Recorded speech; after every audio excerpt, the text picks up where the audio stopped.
I'm just a girl from a remote area in the Philippines and I don't have any power.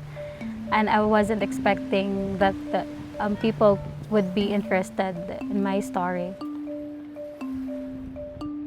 I was 16 years old, and that moment I realized that the place that I called paradise, the place that I called a safe haven, I found my vulnerability.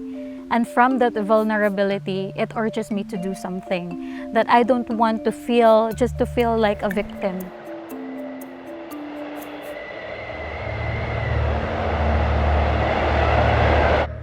Typhoon Haiyan happened November 2013. It was the strongest typhoon ever recorded in the history. The wind was like a whistle coming from the core of the earth.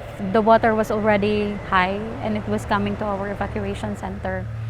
We didn't know what the storm surge was. We didn't expect that it would be that disastrous, that it would be that monstrous. I saw a woman carrying a child, and when she got up from the water, the child wasn't there anymore. It was like a moment of silence, like we were crying. So I went to our house to see if our house was still there. And I cried when I saw that we do not have our house anymore. My childhood stopped during Haiyan because after that everything just changed. I needed to be mature. I needed to survive on my own. I needed to support myself. I know now what's the purpose of my life. I felt that I will fight whatever happens for the future.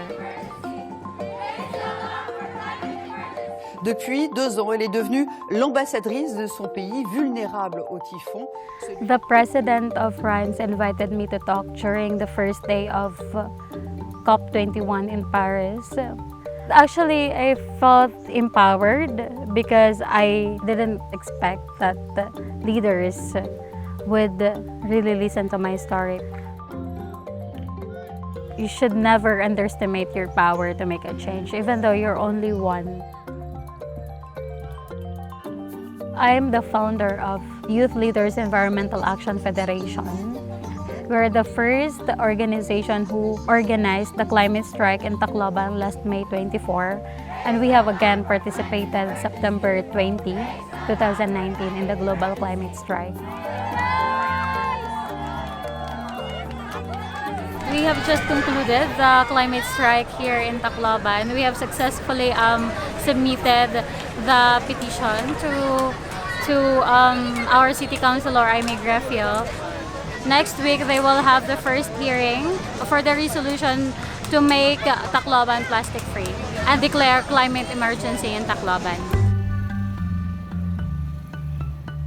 Climate change is now a human rights issue because the basic rights of people are being deprived, like the right to eat, the right to survive, the right to education. Our school was washed out. It was destroyed after Typhoon Haiyan, so we weren't able to go to school. I cannot say that we have already recovered now, almost 6 years after Haiyan. I have this fire in me to do something, to continue what I am doing, because you don't know what impact you are creating. You don't know that because of what you are doing, there are so many people are motivated to do the same as what you're doing. So every step, every individual action counts. Every individual action is important because that is where it starts to a bigger movement.